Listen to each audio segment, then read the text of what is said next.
I'm not a politician, nor do I understand Senate rules, but it's clear that we need to get these people on the job because it's not just 300 officers, it's 1,000 officers.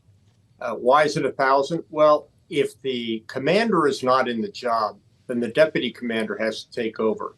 The deputy commander is not on the job, then the assistant commander has to take over, and the deputy assistant has to take over for him. So essentially, you have 3 people in temporary jobs having to do the work of 4, and that simply has an effect on not only readiness, but candidly, good order and discipline within the unit. Well, what you hear consistently, though, General, from Senator Tuberville is that this isn't impacting military readiness, that the military is still functioning. And what we hear is that it's not just about readiness in the moment, but what the future ramifications will be for the U.S. military in terms of retention, in terms of recruitment. Can you just expand upon that? Well, I think those are 2 different issues between retention and recruitment. Candidly, you're talking about the generals at the very, very top of the pecking order. I'm not sure any private considers that he will either stay in the military or not stay in the military based on a general's promotion. However, some would say this is just a symptom of a larger malaise within the military, most exemplified by the services that can't recruit enough people to come in. Don't think it necessarily has an issue to do with what Senator Tuberville is doing, but there are a lot of other issues that are keeping our young men and women from joining the services.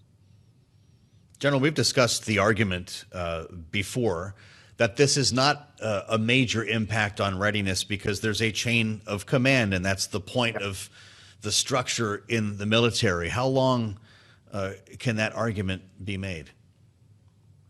Well, again, at the general officer level, a very long and unfortunately bad period of time, but a long period of time. But look, if you take a look at the battlefield, I was watching the documentary last night, or the show, The Pacific, and watching those commanders die on the battlefield and those young lieutenants taking over and those sergeants taking over.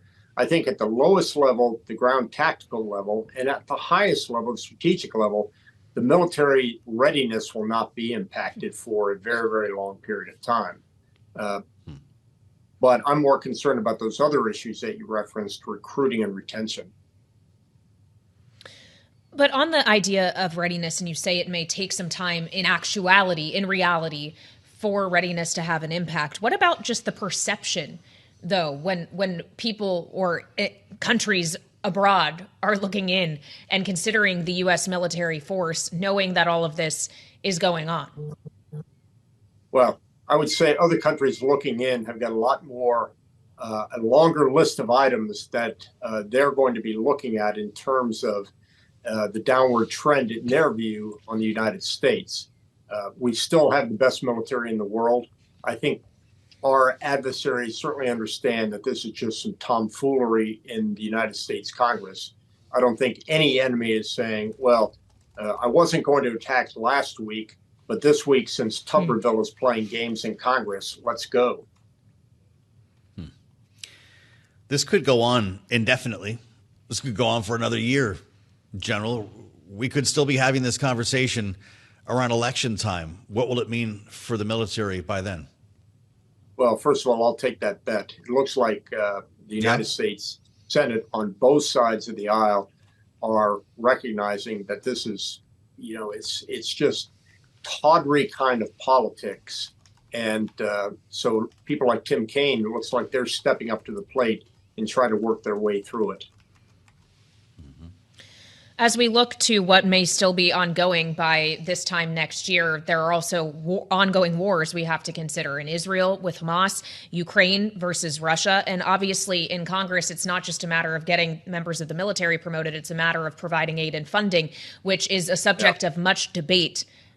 General, if they can't get around to figuring out a compromise on funding quickly, what's the implication? Well, now you're addressing the real readiness issue, what really has a challenge to do with our operational capability. If we don't have airplanes, or the airplanes that we have are too old to be effective, if we don't have enough ships, if we don't have enough weapons systems for our troops, that is going to have a significant effect on readiness. And that's less about what Senator Tuberville is doing with promotions and far more to do with both the House and Senate not providing enough to the procurement accounts and the investment accounts of the United States military.